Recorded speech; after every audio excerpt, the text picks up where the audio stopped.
Agar tidak tertinggal konten edukatif berikutnya, mohon aktifkan lonceng, berikan like dan subscribe channel kami, Informasi Layanan Masyarakat. Salam sehat buat kalian. Punya ide bisnis keren di Kupang tapi mentok di modal? Atau mungkin usaha kecil Anda sudah jalan tapi butuh suntikan dana biar makin besar? Nah, kalau itu Anda, pas banget. Kita akan kupas tuntas sebuah peluang emas dari pemerintah kota yang dirancang khusus buat mewujudkan mimpi bisnis Anda. Oke, kita mulai dari dasarnya dulu ya. Kutipan dari peraturan resminya, ini bukan cuma tulisan di atas kertas loh.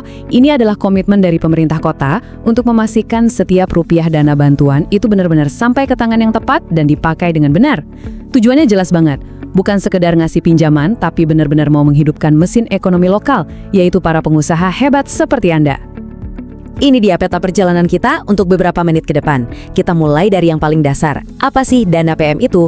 Terus kita masuk ke bagian praktisnya. Gimana cara ngajuinnya dan proses pengecekannya kayak apa? Setelah itu kita bahas juga soal tanggung jawab kalau dana sudah di tangan, solusi kalau ada masalah pembayaran, dan terakhir kita lihat gambaran besarnya gimana program ini bisa ikut membangun ekonomi Kupang. Baik, kita masuk ke babak pertama. Jadi sebenarnya apa sih dana pemberdayaan ekonomi masyarakat itu? Atau kita singkat saja jadi dana PM ya? Yuk kita bedah bareng-bareng. Intinya, dana PMM ini adalah dana bergulir. Gampangnya, bayangin aja kayak lari estafet kebaikan. Dana yang Anda kembalikan itu nggak berhenti, tapi langsung digulirkan lagi ke pengusaha lain yang butuh. Jadi, ini adalah siklus investasi yang terus-menerus dari pemerintah Kota Kupang yang khusus dirancang buat jadi bensin pendorong bagi usaha-usaha kecil yang produktif. Nah, sekarang kita sampai di bagian yang paling ditunggu-tunggu. Gimana caranya biar bisa dapat akses ke dana ini? Oke, kita urutkan proses pengajuannya satu persatu, dari yang cuma ide di kepala sampai jadi proposal resmi.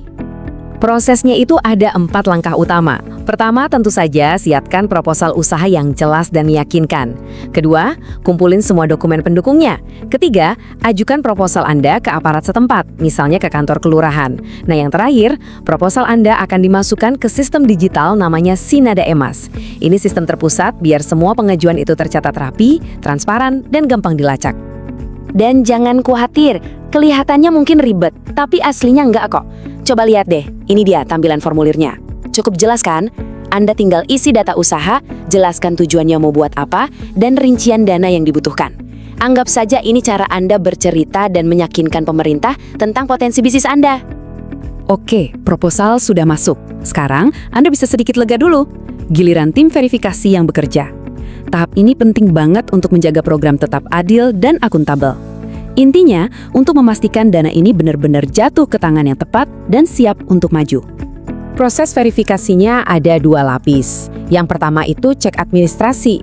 Gampangnya, tim bakal memeriksa semua kelengkapan dan keaslian dokumen Anda.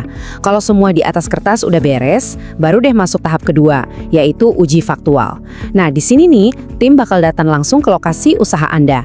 Mereka mau lihat sendiri, bener nggak apa yang Anda tulis di proposal itu sesuai dengan kenyataan di lapangan. Yang perlu diingat, Anda tuh nggak sendirian loh dalam proses ini. Ada banyak pihak yang terlibat, mulai dari wali kota yang jadi komandannya, camat yang membina pengelola dana, lurah yang melakukan verifikasi awal, sampai yang paling dekat dengan Anda, fasilitator. Nah, mereka inilah yang bakal jadi teman Anda di lapangan, yang bantu dari proses pengajuan sampai memantau usaha Anda nanti. Selamat ya, proposal Anda akhirnya disetujui dan dana sudah cair. Ini momen yang patut dirayakan, tapi ini juga awal dari sebuah tanggung jawab yang baru. Sekarang, yuk kita bahas gimana cara mengelola amanah ini biar bisnis Anda benar-benar bisa lepas landas. Sebagai penerima dana, ada beberapa kewajiban utama. Yang paling dasar tentu saja pakai dananya harus sesuai proposal dan bayar cicilan tepat waktu. Tapi nggak cuma itu, Anda juga diharapkan untuk aktif ikut sesi pembinaan, rajin mencatat administrasi usaha, dan ngasih laporan perkembangan bulanan. Ingat ya, ini semua bukan buat nyusahin, tapi justru jadi pagar biar bisnis Anda tetap aman dan terus di jalur yang benar. Bisnis itu kan kadang naik, kadang turun. Pemerintah juga paham banget soal itu. Jadi, gimana kalau amit-amit Anda kena masalah dan cicilan jadi macet? Eits, jangan langsung panik. Ada kok mekanismenya yang adil dan terstruktur untuk situasi seperti ini. Sistem peringatannya itu bertahap, nggak langsung dor. Kalau Anda telat bayar di bulan pertama, nanti ada surat teguran pertama. Kalau masih berlanjut, ada surat kedua dan ketiga. Tapi perhatikan poin pentingnya di sini. Setelah 3 bulan, tujuannya bukan menghakimi, malah sebaliknya. Ini jadi sinyal untuk ayo kita duduk bareng dengan lurah dan pengelola dana buat cari jalan keluar bersama-sama. Nah, ini dia contoh surat tegurannya. Kelihatannya memang formal ya. Ini kan pengingat resmi soal komitmen Anda. Tapi coba deh lihat ini bukan sebagai ancaman, anggap saja ini kayak ketukan sopan di pintu dari sistem yang ngajak Anda untuk berkomunikasi dan menyelesaikan masalah sebelum jadi lebih besar. Program ini juga punya sisi kemanusiaan yang kuat. Untuk situasi-situasi yang benar-benar di luar kendali, ada jaring pengamannya. Aturan ini memungkinkan penghapusan utang jika amit-amit penerimanya meninggal dunia, mengalami kecelakaan parah, atau usahanya hancur total karena bencana alam yang resmi atau yang biasa disebut force majeure. Oke, kita udah bahas tuntas prosesnya buat perorangan. Sekarang coba kita zoom out sedikit, lihat gambaran besarnya. Kenapa sih pemerintah Kota Kupang sampai repot-repot bikin program kayak gini? Apa tujuan jangka panjangnya buat kita semua? Nah, ini dia intinya. Setiap warung yang makin laris, setiap bengkel yang bisa nambah karyawan, setiap usaha rumahan yang bisa beli mesin baru berkat dana ini, itu bukan cuma kemenangan pribadi. Setiap kesuksesan Anda itu kayak riak air yang menyebar, yang ikut membangun pondasi ekonomi lokal yang lebih kuat buat semua warga Kupang. Suksesnya Anda, itu suksesnya kita semua. Jadi kita tutup bahasan kali ini dengan sebuah pertanyaan buat Anda semua. Sistemnya sudah ada, pintunya sudah dibuka, dukungannya pun siap.